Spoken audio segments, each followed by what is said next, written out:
بسم اللہ الرحمن الرحیم۔ ایک دفعہ دو شخص چوری کے الزام میں گرفتار ہوئے۔ پولیس کو شک تھا کہ ان دونوں میں سے چور ایک ہے، لیکن چور کون ہے اس کا فیصلہ وہ نہ کر سکے۔ تو پولیس نے دونوں شخص کو قاضی صاحب کے سامنے پیش کر دیا تاکہ وہ ان دونوں شخص میں چور کا تعین کر سکیں۔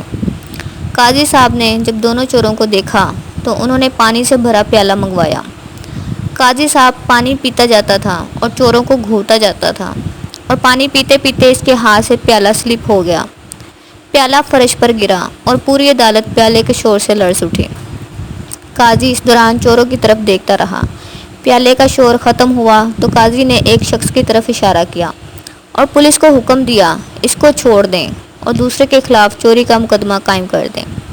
عدالت میں موجود لوگ اس عجیب و غریب انصاف پر حیران رہ گئے اور انہوں نے قاضی سے پوچھا، آپ نے صرف چہرہ دیکھ کر کیسے پہچان لیا؟ قاضی نے مسکرا کر جواب دیا، میں نے پانی کا پیالہ جان بوجھ کر گرایا تھا۔ میرا پیالہ جب زمین سے ٹکرایا اور عدالت میں شور برپا ہو گیا تو بے گناہ شخص اس شور پر گھبرا گیا۔ میں نے اس کے چہرے پر خوف اور گھبراہٹ دیکھی، جبکہ چور اسی طرح کھڑا رہا۔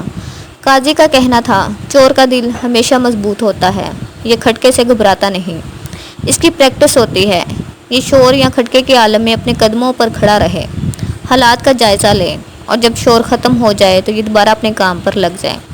جبکہ عام شخص ہمیشہ کھٹکے سے گھبرا جاتا ہے اور جو گھبرا جائے وہ چوری نہیں کر سکتا۔ چنانچہ میں نے گھبرانے والے کو چھوڑ دیا اور ڈٹے رہنے والے بے خوف شخص کو گرفتار کروا دیا۔